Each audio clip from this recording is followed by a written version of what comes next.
আমি NDA হিচাপে BTC অঞ্চলত 15টা সিট আছে 15টা সিটটো NDA হিচাপে দিছপুৰত যাব ইয়াৰে ৰেলি আমাৰ দিছপুৰ চলো যেটো যাত্ৰা যেটো ৰেলি সেইটো অহা 25 তাৰিখৰ পৰা আৰম্ভ হ'ব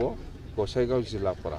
প্ৰমোদ বড়ো ৰাজ্যসভালৈ যাব বুলি এটা নাই এইটো যাব পাৰে যাব নাযাব নাই নাই আমাৰ এই ৰাজ্যসভা বা কিবা হেতু এতিয়া আলোচনাত অহা নাই আমাৰ লগত এতিয়া হ'ল এছেম্বলি ইলেকশ্যন আহি আছে এপ্ৰিল মাহৰ ভিতৰত বিহুৰ আগে আগে হ'ব বুলি আমি শুনি পাইছোঁ তো 15টা MLA পচাই দিয়াটো আমাৰ দায়িত্ব স্যাৰ প্ৰমোদ বড়োয়ে কইছে যে বিপিএফ সৰকাৰেৰ দিনত বিটিসিত সিন্ডিকেট ৰাজ আৰম্ভ হয়েছে কি কব বিচাৰি আপুনি মই এইবিলাক সিন্ডিকেট কি খেত এইবিলাক মই বুজি নাপায় যোনে কৰিছে সিহঁতেহে বুজি পায় মই ইয়াত ইনভলভ নাই বাস মানাসত এয়াৰপোৰ্ট হ'ব বুলি মুখ্যমন্ত্ৰী ডাঙৰীয়াই কৈছে নাই মানাসটো ইণ্টাৰনেশ্যনেল টুৰিষ্ট প্লেচ হৈ গ'ল এয়াৰপৰ্টো থাকিব পাৰে চব থাকিব পাৰে ভাল ভাল হোটেল থাকিব লাগে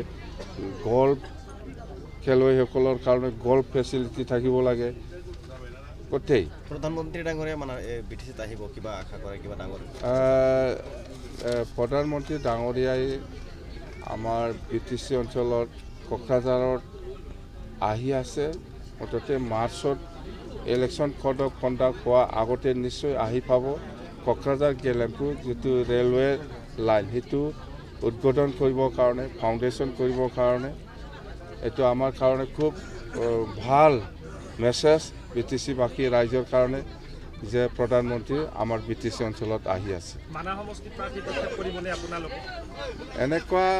মানাস বা কোকৰাঝাৰ বা মুছলপুৰ এনেকুৱা আলোচনা হোৱা নাই মুঠতে 15টা সমষ্টি আছে 15টাটো গঠাই দিয়াটো আমাৰ দায়িত্ব দিছপুৰত 15টা জয়লাভ হ'ব 100% ইউপিপিএল লৈকে এতিয়া জিকিব UPPL কেইটা জিকে ইহঁতে ক'ব মই যে 15টা জিকিব এইটো মই কৈছোঁ বিজেপিৰ কেইটা থাকিব 15টা ভিতৰত NDA বুলি কৈছোঁ মই NDA বুলি কৈছে দেই প্ৰমোদ বড়োয়ে কৈছে যে এইবাৰ NDA স্যাৰ বিপিএফ আছে আবাৰ বিজেপি আছে বুলি কৈছে ৰাইজে কিমান দিন হ'ল এই UPPL আমাৰ BPF দলত কম্পেয়াৰ কৰা দল নহয় আৰু কম্পেয়াৰ কৰিব নালাগে ইহঁতে জিৰ' হ'বলৈ গৈ আছে এইবাৰ ইলেকশ্যনত মই হিৰো BPF হিৰোটো BPF আৰু UPPLটো জিৰ' আৰু এইবাৰ ইলেকশ্যনত চাওক কোনফালে বেছি আছে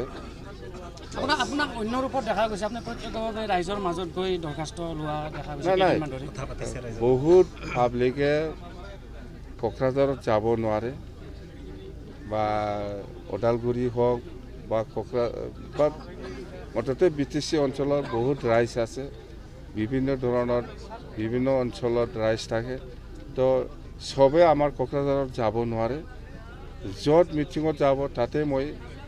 অভাৱ অভিযোগ সেইটো বুজি ল'বৰ কাৰণে কিবা কিবি আনিছে নেকি কিবা ক'ব নেকি বা কিবা দৰখাস্ত লিখিছে নেকি সেইবিলাক মই ৰাজহুৱাভাৱে মই ৰিচিভ কৰি আছোঁ আৰু মই কৈছোঁ আপোনালোকে যিটো দৰখাস্ত দিব ইয়াত মোবাইল নাম্বাৰটো ৰাখক তেতিয়া এই দৰখাস্তটো হাৰাই নাযায় কামত আহিব স্যাৰ মুখ্যমন্ত্ৰী কোন হ'ব এইবাৰ মুখ্যমন্ত্ৰী ডক্টৰ হিমন্ত বিশ্ব শৰ্মা ডাঙৰীয়া হ'ব